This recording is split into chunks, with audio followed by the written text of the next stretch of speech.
साथियों नमस्कार। मैं बॉबी पवार आप सबके बीच आज फिर से एक बार लाइव आया हूं और मुझे उम्मीद है कि आप सब स्वस्थ होंगे, मस्त होंगे। जैसा कि आप लोग जानते हैं और जो कि अभी आजकल उत्तराखंड में चल रहा है कि भ्रष्टाचार, चाहे यूकेएसएससी का हो, यूकेपीएससी का हो, विधानसभा का हो, सचिवालय का हो या तमाम अन्य विभागों का भ्रष्टाचार हो, भ्रष्टाचार के विरुद्ध ये बिगुल उत्तराखंड बेरोजगार संघ फूंक चुका है। और उत्तराखंड बेरोजगार संघ के बैनर पर प्रदेश का वो तमाम युवा जो प्रदेश भर में किसी न किसी मुद्दे पर लड़ रहा है, वो आज बेरोजगार संघ के साथ खड़ा है। प्रदेश का हर वो जनमानस जो किसी न किसी मुद्दे पर लड़ रहा है, वो आज बेरोजगार संघ के साथ खड़ा है। और ये हमने भी संकल्प लिया है कि इस लड़ाई को यदि आज शुरू किया है तो इस लड़ाई को अंजाम तक पहुंचाने के लिए हम प्रतिबद्ध हैं और इस लड़ाई को अंजाम तक पहुंचा कर रहेंगे।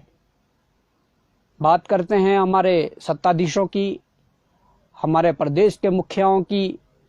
वो मुखिया चाहे प्रदेश के शासन में हो, वो मुखिया चाहे प्रदेश के प्रशासन में हो, या वो मुखिया चाहे प्रदेश के सुरक्षा व्यवस्था में हो। इन मुखियाओं की यदि मैं बात करूं तो सबसे बड़ी बात यह है कि यहाँ जो मुख्यमंत्री हैं माननीय धामी जी, शायद इन पर भी अब कोई ना कोई ऐसी चीज आने लगी है, या ये कहूं कि जो इससे पूर्व मुख्यमंत्री त्रिवेंद्र रावत जी थे, उनका एक लास्ट में दौर चला था, एक प्रचलन था उनका कि वो किसी फैसले को लेते थे और उसके बाद वो फैसला दूसरे दिन बदल देते थे।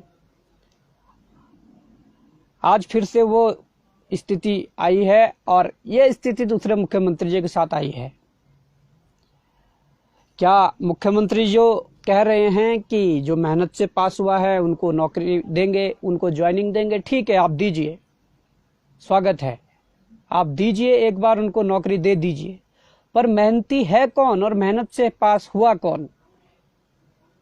आप छांट सकते हो जिसने 10 क्वेश्चन लिए हो, जिसने किसी से 15 क्वेश्चन लिए हो, अपने मेरिट को ज्यादा बढ़ाने के लिए आप उन लोगों को यदि छांट सकते हो तो दीजिए, आप उन्हें ज्वाइनिंग दीजिए। मैं कहना चाहता हूं, पकड़ पकड़ कर लाएंगे कौन किस विधायक का आदमी है, पकड़ कर लाएंगे कौन किस मंत्री का आदमी है, एक एक को पकड़ कर लाएंगे कौन मुख्यमंत्री का आदमी है, और उसे भी पकड़ कर लाएंगे कौन जांच समिति का आदमी है। ये हम छाती ठोक के कह रहे हैं, सबूतों के साथ लाएंगे।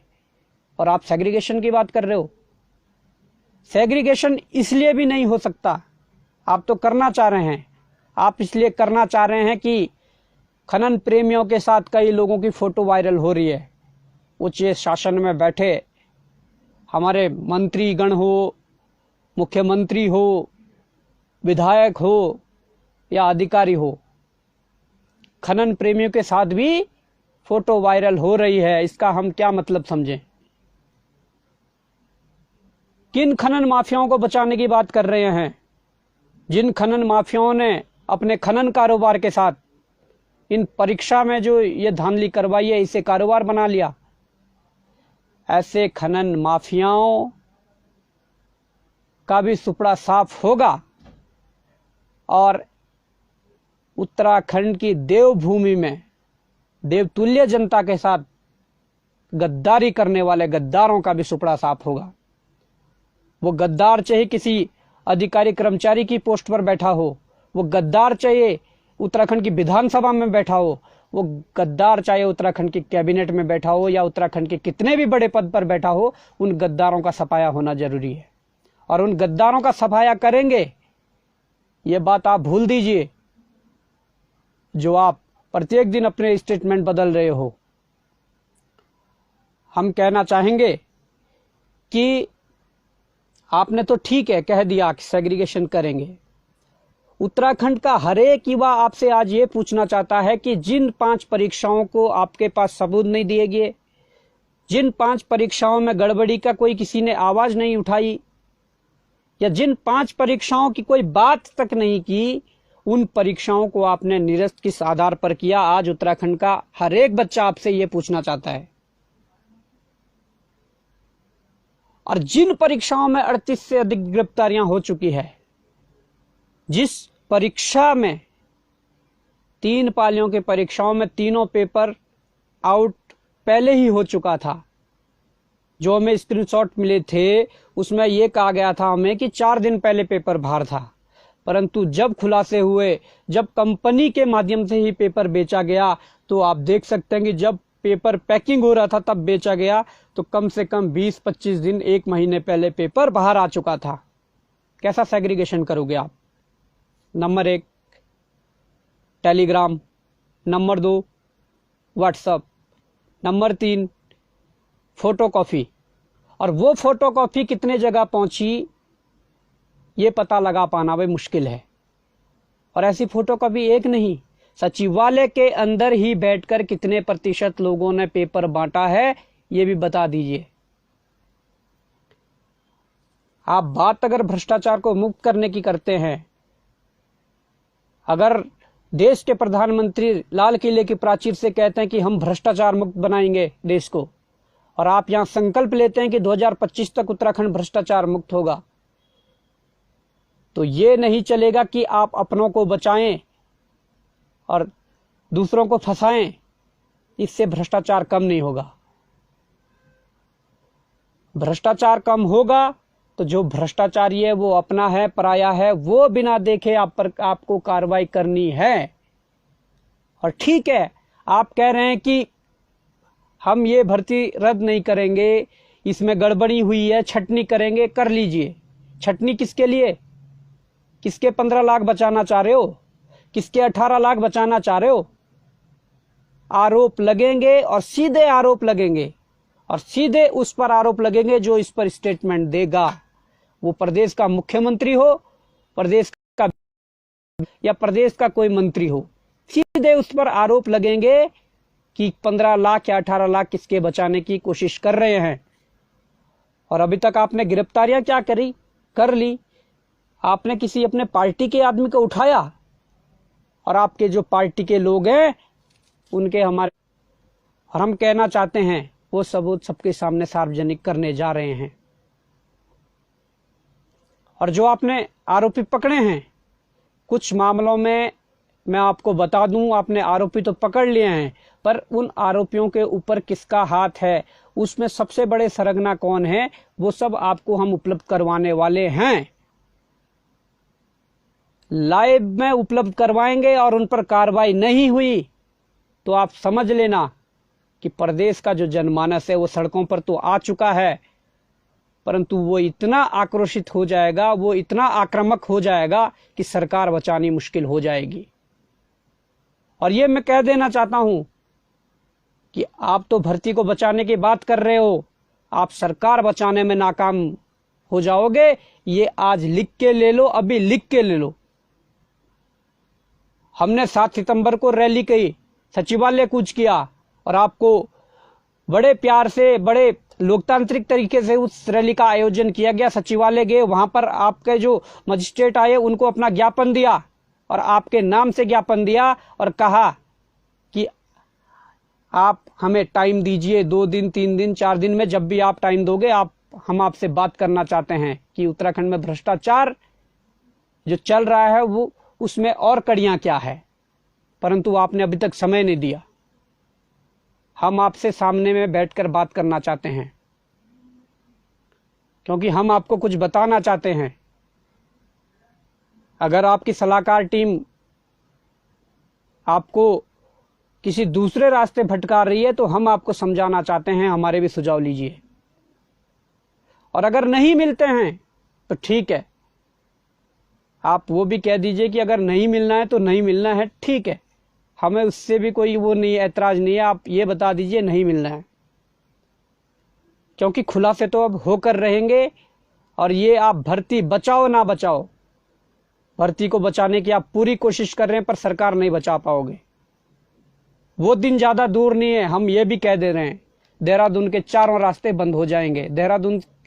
देहरादून राजधानी अस्थायी राजधानी आने के लिए लोगों के पास रास्ते नहीं बचेंगे। ये आज हम इस लाइव के माध्यम से ये घोषणा कर दे रहे हैं कि इस देहरादून आने के लिए रास्ते नहीं बचेंगे। ऐसा माहौल हम कर देंगे और करेंगे, लोकतांत्रिक तरीके से करेंगे। इसे आप समझिए जो समझना है। हमारे हाथ में हमारा संविधान, हमारे हाथ में हमारा कानून जो हमें इजाजत देगा उसके तहत ये करेंगे। और आगे माननीय प्रधानमंत्री जी का जन्मदिन भी आने वाला है, उस दिन क्या करते हैं वो भी हम करेंगे। उस दिन पूरा देश देखेगा कि माननीय प्रधानमंत्री जी के जन्मदिन पर ये क्या हो गया। ये आपके लिए चेतावनी समझिए या एक सुझाव समझिए कि क्यों इन बच्चों को उलझा कर रखा है, क्यों बेरोजगारों को गुमराह करके रखा है। जब आपको पता है कि न्यायालय में जो नॉर्म्स हैं, उत्तराखंड अधीनस्थ सेवा चयन आयोग के जो नॉर्म्स हैं, किसी आयोग के जो नॉर्म्स हैं, किसी न्यायालय के, उसके आधार पर निर्णय होना है। और वो निर्णय क्या होना है ये सभी जानते हैं। और आप सिर्फ और सिर्फ बच्चों को गुमराह कर रहे हैं और गुमराह कर कर सिर्फ और सिर्फ भर्ती को 2-2.5 साल के लिए लटकाना चाह रहे हैं। ये हम खुला आरोप लगा रहे हैं। अगर आप थोड़ा भी चाहते हैं और थोड़ा भी चाहते हैं कि बच्चों का भविष्य बचे, तो ये परीक्षा जल्द रद्द करके 60 दिन के अंदर दोबारा परीक्षा हो, ये हम कह रहे हैं। बाकी अगर नहीं करते हैं तो ठीक है, आप परीक्षा को बचाइए, साथ में सरकार को भी बचाना पड़ेगा और आपको सरकार बचाने पड़ेगी। इसके लिए हम शुभकामनाएं देते हैं। पर अगर सरकार को बचाने में नाकामयाब रहे तो उसके लिए फिर उसके बाद ही मिलते हैं।